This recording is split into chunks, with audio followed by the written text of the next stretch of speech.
What is going on, Diablo 2 fam? LordZhangFei, and today I'm going to be showing you my fast organ farmer. I go through about 50 to 60 organ sets per month, and today I'm going to be showing you guys the one that gets it done for me, my Jeffrey Dahmer TeleSmiter. Alrighty, first item up is going to be Goleum's face. Of course, 35% crushing blow, hands down the best melee hat in the game. We do have ours socketed with a Cham rune. Next up is going to be Old Reliable for the Smiter, a Grief Phase Blade. Just super awesome, by far the best item in the game for a Smiter. Cool fact is that you don't have to have a high increased attack speed on this if you're using the Fanaticism aura, so any grief will work with this. Enigma, you're not going to be doing things very fast without teleport, kind of goes without saying, we're going to be using that.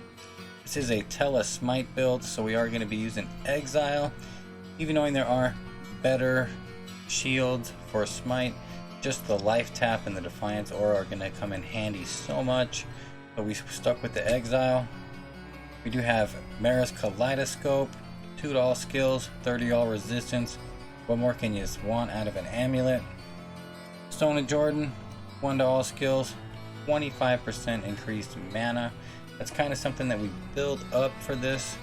We do have 2 Stones of Jordan to get that 50% increased mana. Arachnid's Mesh, 20 faster cast rate, 1 to all skills, a little bit of extra mana. And what I really like, it's very underlooked, is the slow target by 10%. I love using slow. 10% doesn't make that big a difference, but if you stack it with other stuff, it can become very godly. Mage Fist, 20% faster cast rate. Pretty much all it's got there. A little bit of extra mana regen. Goblin Toe. Now we definitely want to use Goblin Toe instead of Gore Riders. Open Wounds is not necessary at all doing this if you're only going to be doing farming of the organs. 60% crushing blow is a good number to be at. On our secondary, we have Wizard Spike, 50% faster cast rate, increased mana 15%. That's going to put us at 70% increased maximum mana and 90% FCR. But when you go ahead and stack it with the Spirit Monarch, that is where it becomes the godly 125% FCR. We are cruising around like we're a Hammered In, except we're bashing dudes with the shield. So it is pretty fun. Definitely a cool build. We do have 998 mana with all of that stuff on the secondary. Pretty rad. We never run out.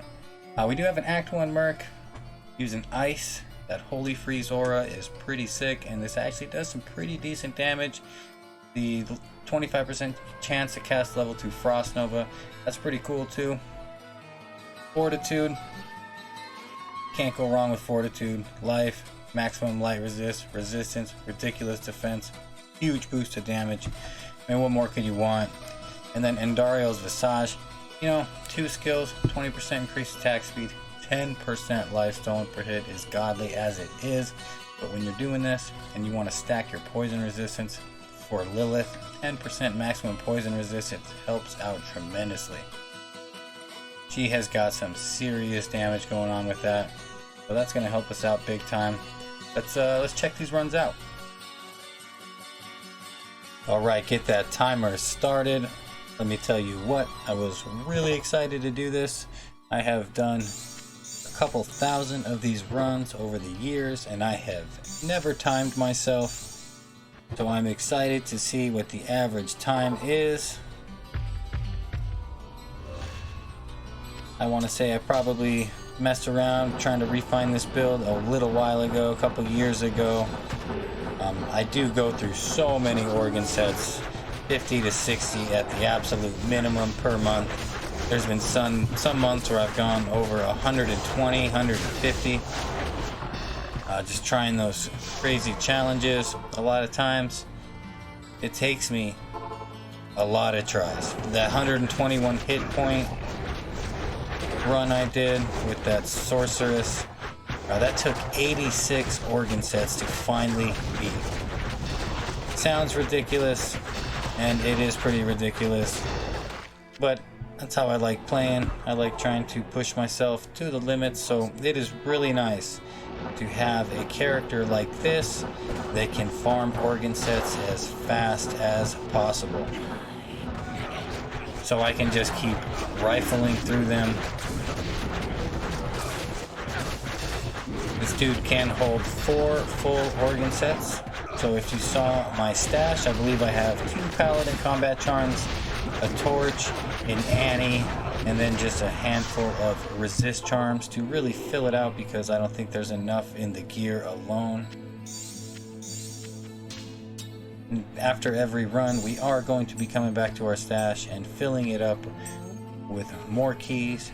That way, as soon as we start the next game, we can just start making those portals.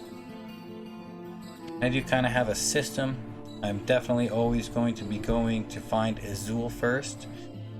I just finding him first, it is better place to do battle orders at the start.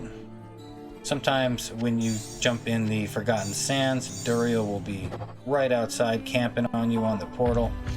So if you kind of rely on that place to do your battle orders, eventually he's going to hit you first, and it's not that big a deal. He really can't kill you that fast. But with Azul, just get to him real quick, get him out of the way. He's definitely the weakest one out of the 3. Very easy to kill, especially when you got that Holy Freeze aura going on him. He just can't do much at all. Unfortunately, you know, with Duriel, he has his own Holy Freeze, and it slows you down for sure. But I mean, we're at 60% crush and blow. It is not a big deal. We can definitely handle that. The only person that you could possibly run into trouble with this build is a Lilith that has maybe fanaticism, or maybe there's a lot of minions and there's a conviction aura, so those vile witches are going to hit you with that fireball attack, and you get hit with so many. I mean, it's very circumstantial for what goes wrong with this. It is normally super solid, and sometimes, if you'll notice, I'm just kind of teleporting around the map. That is the best way to find her. If you can't find her right off the start, just do a quick circle around the entire map. She is always going to be in a square room located on the edge of the map. So we'll go ahead and get her down. The Holy Freeze is doing a good job of neutralizing those 3 archers. I know it's not the greatest example, but it is really helpful when there's a lot of archers down there. Part of me almost wants to drop the Fortitude on her and put on a Gloom rune word, which is one that casts dim vision, which would actually be pretty dang cool against those archers down there. It would only take, 10 or 12 hits probably for her to cast that, and that would literally render all of them blind. I may switch that up instead of her using a Fortitude, but I didn't do it for this video. Before I forget, skills and stat points. For the stat points, it's very basic. Enough strength to wear the items, and then dexterity is at max block with Holy Shield, of course, and I think that's at 142 points, I want to say. I may be off by a few. But then the rest into vitality.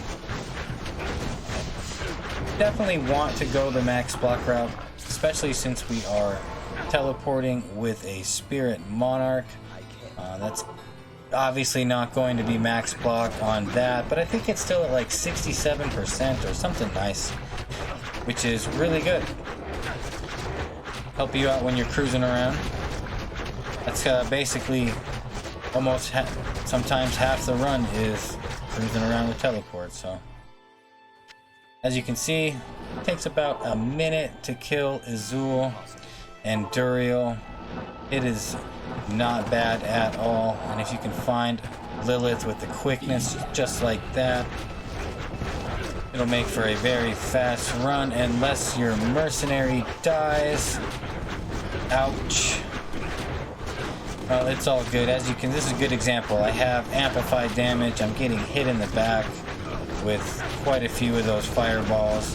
And of course, the life tap is enough to keep you going. It really makes the difference having Scrolls of Town Portal in your belt. I mean, I can't stress that enough when you're trying to go for these kind of speed situations. It makes the world of difference, especially when you're trying to get away fast. And I also do have some antidote potions down there. I was saving those for when the merc got hit with the poison. I don't think that happens too much in here though. You may be able to save your merc, especially because the rogue merc kind of runs back. You know, that's the biggest problem with an Act 2 merc in here, is that he just thinks he's some kind of hero.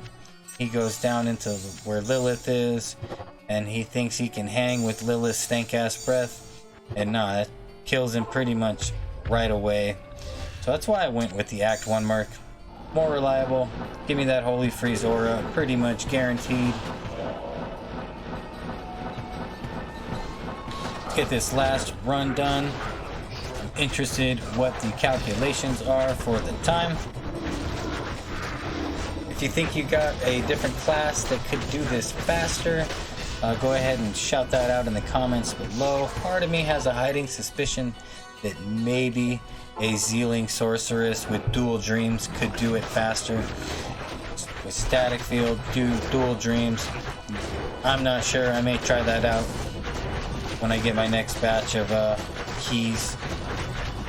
But for now, this is what we are going to be using. For the skill points, you know, it's super basic. Smite, Holy Shield, Fanaticism, max it out.